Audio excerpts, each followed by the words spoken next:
Ifigenia entre los tauros. Ifigenia entre los tauros es una tragedia que fue escrita por Eurípides alrededor del año 414 a.C. Para comenzar a contar en qué consiste esta historia, es importante narrar algunos hechos importantes que sucedieron en la obra de Ifigenia en Áulide y que dan contexto para entender por qué nuestro personaje principal es llevado a la tierra de los tauros. En primer lugar, Ifigenia es la hija del rey de Micenas, Agamenón, y de Clitemnestra, quien es hermana de Helena de Troya. Agamenón lideraba el ejército griego que iba a partir hacia Troya desde las costas de Áulide, pero durante la travesía la falta de viento en el mar impedía su marcha.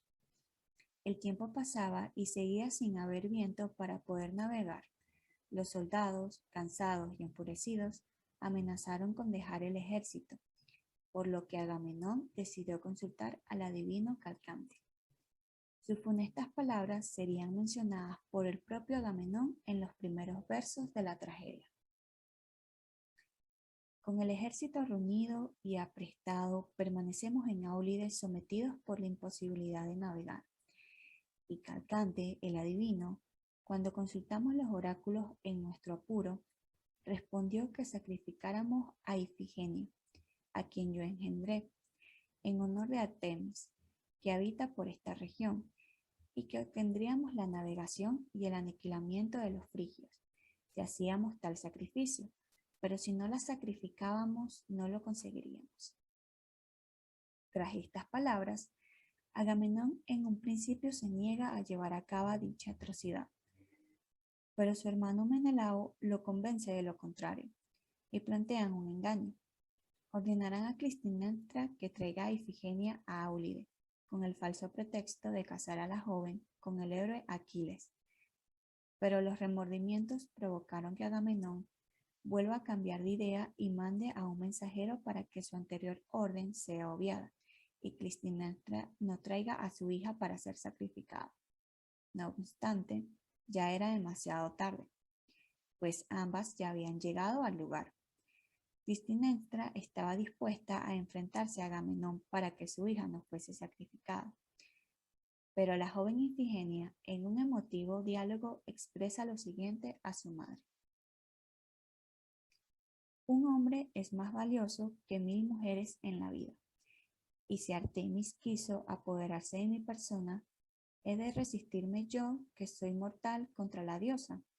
Sería imposible. Entrego mi cuerpo a Grecia, sacrificadme, arrasad Troya. Ese será, pues, mi monumento funerario por largo tiempo, y eso valdrá por mis hijos, mis bodas y mi gloria. Sin embargo, la diosa Artemis se compadece de la joven y la salva en el momento en que va a ser sacrificada, poniendo en su lugar una sierva, como hace alusión la pintura que se muestra a continuación. Y de repente sobrevino un milagro espectacular, pues todo el mundo percibió claramente el ruido del golpe, pero nadie vio a la joven, por donde desapareció en la tierra.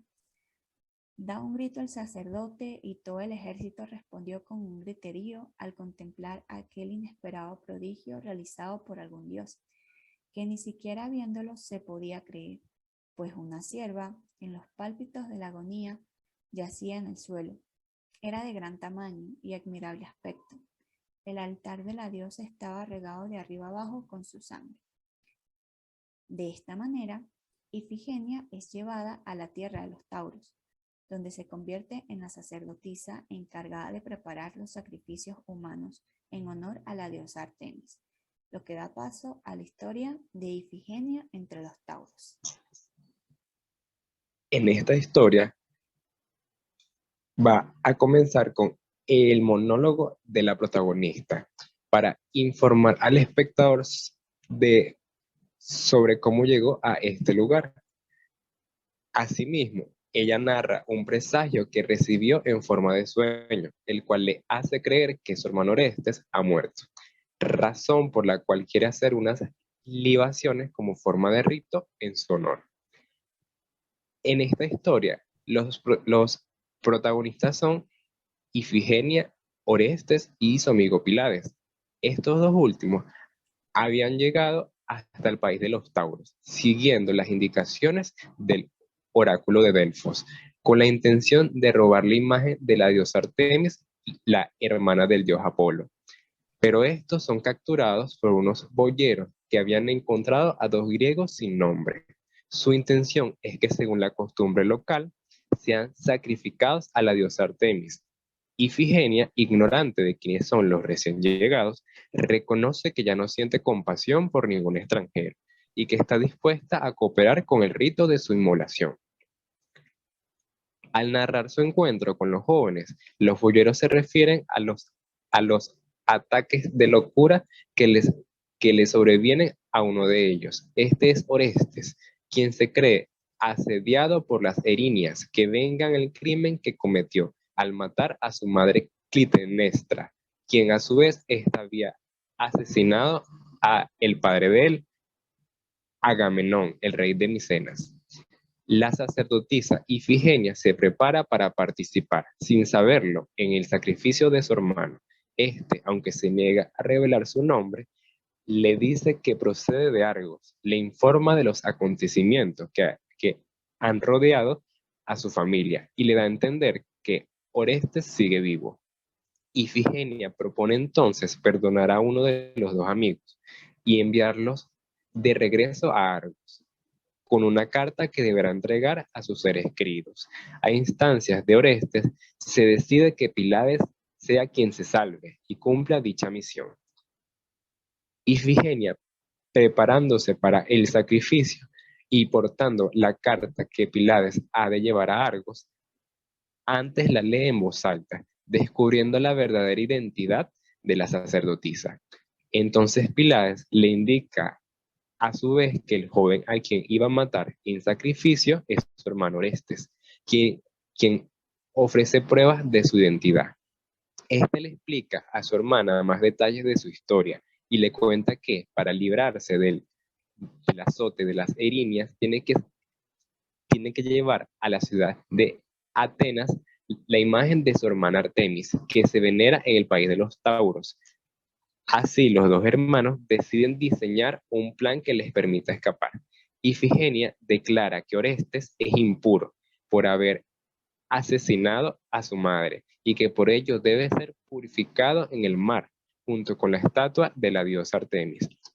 Esta es la ocasión que aprovecharán para embarcar en la nave de los dos amigos y huir. De esta forma, Ifigenia le explica al rey Toante que el supuesto ritual de purificación que debe cumplir antes de sacrificar a los prisioneros, lo que accede por respeto y admiración hacia la sacerdotisa. Finalmente, un mensajero intenta anunciar al rey Toante que Ifigenia se ha escapado con los extranjeros y la estatua de la diosa. En el coro se intenta retrasar el encuentro entre el mensajero y el rey. Cuando Toante se entera de la huida, se dispone a perseguir a Ifigenia y sus compañeros. Pero en este momento, en escena, aparece la diosa Atenea, que es la diosa de la sabiduría, hermana de Artemis, y le explica cuál es el futuro que ha sido decretado por los dioses para los distintos personajes, razón por la cual Toante los deja libres y estos pueden huir.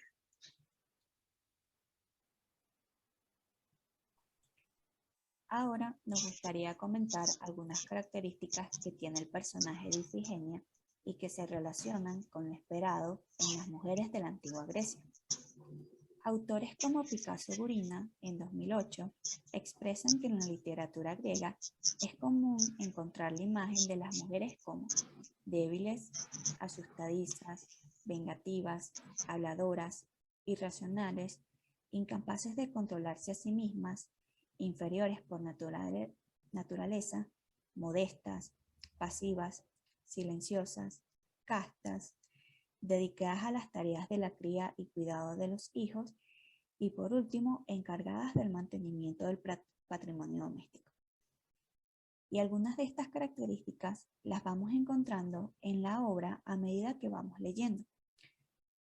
Por ejemplo, Ifigenia es descrita como una mujer que es astuta, tanto así que es capaz de engañar al rey Toante para escapar. Ifigenia: lo convenceré con mis palabras, porque ocultarme no podría en absoluto. Asimismo, en esta tragedia, se expresa que las mujeres son vengativas. Orestes: ¿cuántas érines acataron el veredicto?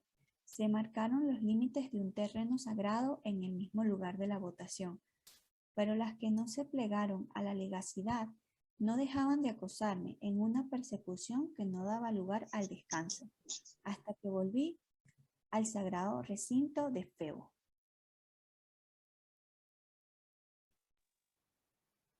En otras de las características de la protagonista puede ser la sensibilidad, o que, o que las mujeres son sensibles. Por ejemplo, cuando Ifigenia dice que este sea el comienzo de mis palabras. Somos mujeres, especie amiga de ayudarse mutuamente y firmes como nadie para salvaguardar nuestros comunes intereses. Colaborad en vuestra fuga con vuestro silencio. Qué hermoso es tener una lengua de confianza. Ved como un solo destino abarca a tres seres que se aman, o el regreso a la tierra patria o la muerte. Y en última característica es que las mujeres resultan mentirosas, siendo poco dignas de confianza. Es cuando el mensajero que le advierte al rey de los Tauros dice: ya veis cuán poco digna de crédito es la raza femenina. Seguro que también vosotras tenéis parte de la acción. Él le dice a las demás sacerdotisas del recinto. En conclusión, finalmente nos gustaría nombrar que en esta tragedia se puede observar cómo la figura de la mujer y de lo femenino puede ser vista desde diferentes facetas, y esto se relaciona con la noción de naturaleza que plantea Horner, donde explica que tanto las mujeres como la naturaleza es vista en un orden de existencia menor, y donde la cultura que se asocia a los hombres tiene la tarea de subsumir y trascender la naturaleza. Es decir, al ser las mujeres parte de la naturaleza, deben ser cultivadas y domadas. Pero también lo femenino puede ser reflejado en la protagonista como mediadora entre la naturaleza y la cultura, por estar asociada a la purificación, que permite expiar los crímenes y traer consuelo ante los males de la guerra. Muchas gracias por su atención.